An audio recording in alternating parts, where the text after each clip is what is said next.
We just got a big new Quest 3 update. It comes with some crazy changes and long-awaited features, as well as some insane VR game news that you don't want to miss. So let's dive right into it. And starting it off, the first thing that you will probably directly notice with this update is that your basic VR home environment has changed quite a lot. Because by default, your background scenery will now be set to the Green Valley instead of the previous Horizon worlds. And that is of course thanks to Meta completely shutting down the Horizon VR platform. But on top of that, you might have also noticed that your hands are now fully see-through. And this is because that next to the standard environment, the avatar system has now been removed entirely. So, while it was possible beforehand to customize the details of your look to your own liking, with this so-called 2.5 update, this won't be possible any longer. And that sadly also goes for the mirror function that you used to be able to put into your virtual home.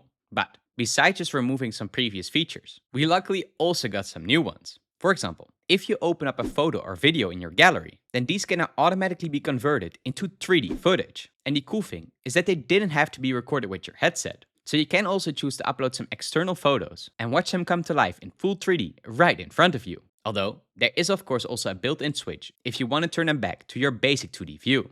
And another long-awaited feature that also came with this is the possibility to use the Meta AI from inside virtual reality. And this basically means that you can use voice commands to quickly open up a game or start a recording without you actually having to use your controllers at all. However, there is one big downside, and that is because at the moment, the built-in Meta AI is only available in English in the US and Canada.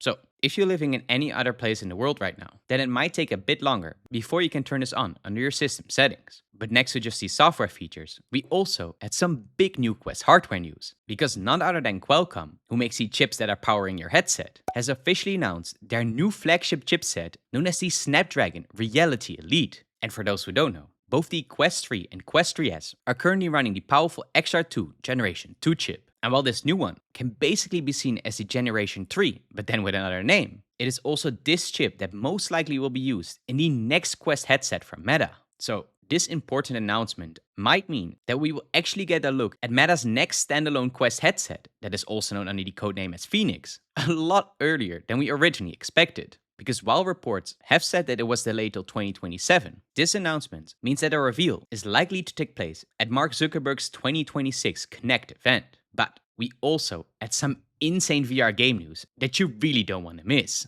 However, before we get into that, let's first have a quick word from the company that made this video possible. Because none other than Cat VR, who are known for creating VR treadmills that look like they come straight out of Ready Player One, are once again taking virtual reality to the next level. Because while we are normally limited by the boundary system inside our VR experiences, it is Cat VR that has created these VR treadmills that let you run and jump without any limitation. And since their most recent version, which is known as the C2 Plus Enhanced, is compatible with every VR headset that you can think of, it is also often considered as the dream upgrade for any VR user. And they even go so far that it has things like haptic feedback built into it, as well as a vehicle hub, which will make it feel even more realistic when you're racing on a track or flying through the sky. And as a cherry on top, you can also use the code VRelity for a whopping $130 off on your entire purchase. So for those who are interested, I'll leave a link in the description below. And that gets us to the VR game news. Now starting it off, we got the announcement of a brand new parkour roguelite known as the Rifted Skies. And this is probably best described as a fast-paced VR platformer that has you run, jump and glide with your arms, while also adding in combat at the same time. But since it is a roguelite,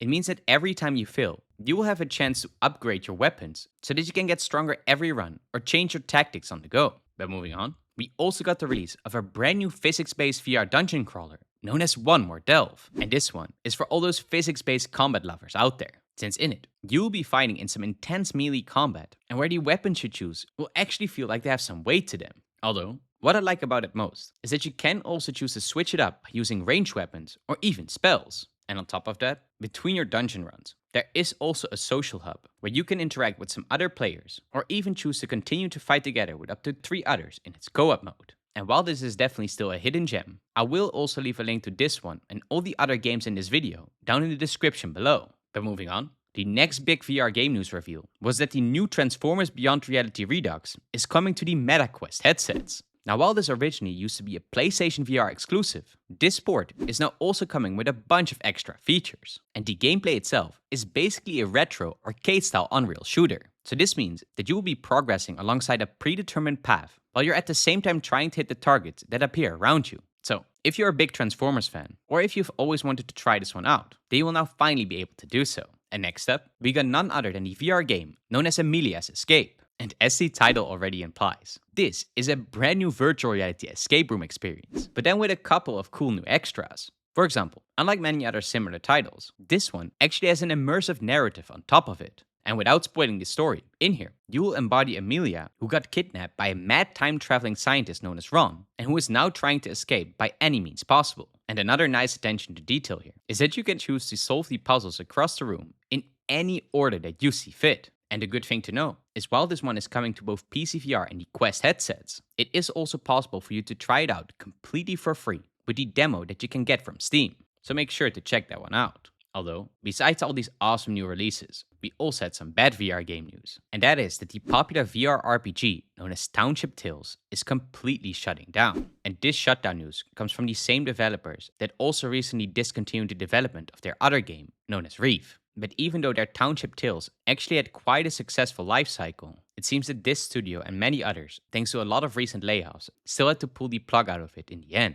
But moving on, we also got the new popular early access title known as Gas and Cars. And this sandbox simulation game is specifically known for its goofy art style. But don't let that fool you, because it is actually one of the top sellers and top rated new games on the Meta Quest store right now. And in it, you'll be filling up tanks and fixing cars while trying to keep your customers happy at the same time. Although, you can also choose to take a different path and instead try to find some more sneaky ways to keep your business running. But one of the main reasons that a lot of users seem to enjoy these kind of sandbox games is because besides the funny interactions, the developers also keep adding new DLC and free content over time. And these can go from complete new game mechanics to different modes and a bunch of extra items. But the game news didn't stop there, because the high-speed motorcycle racing game known as Lane Split now also got official VR support. And this one is for all those high-intensity VR gamers out there, because not only does this game have some adrenaline-pumping speed behind it, it will also push your reflexes to the absolute maximum. Since in here, crashing or going too slow will reset your current points, meaning the only way to actually get on the game's global leaderboard is to just go full throttle. And besides that, since release, the game has already gotten 2 major updates, with a bunch of other new content still planned for the future. However, do keep in mind that at the moment, it is only available for PC VR, although you could still play it on your Quest headset through Steam, of course. But that isn't all, because there are also a lot of insanely realistic VR games on the Meta Quest headsets that you need to know about. So click on the video that you see on screen right now to make sure you don't miss out on that. And of course, stay awesome.